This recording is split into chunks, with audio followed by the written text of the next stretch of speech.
Hati-hati. Anggota buka.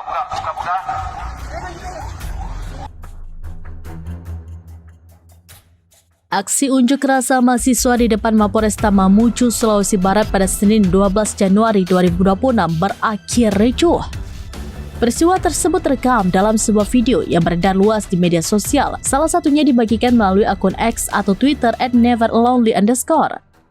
Akibat kericuhan itu, sejumlah anggota kepolisian mengalami luka-luka dan dilarikan ke rumah sakit untuk mendapatkan perawatan medis.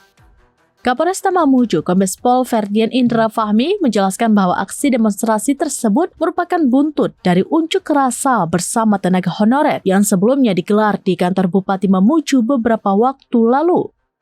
Menurut Ferdian, sejak awal pihak kepolisian telah mengedepankan pendekatan persuasif dan humanis dalam mengawal jalannya aksi.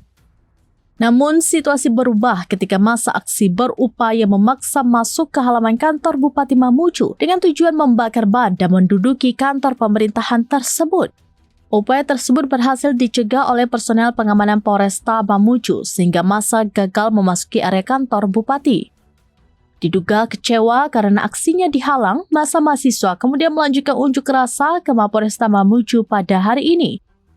Akibat aksi pelemparan tersebut, sejumlah personel kepolisian mengalami luka-luka dan harus mendapatkan perawatan medis.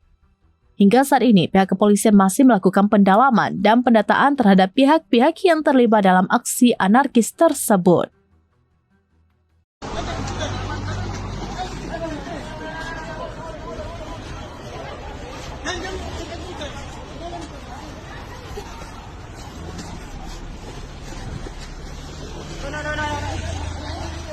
Ya, awas, hati-hati.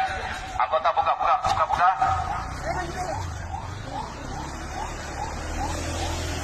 Download Tribun X sekarang, menghadirkan lokal menjadi Indonesia.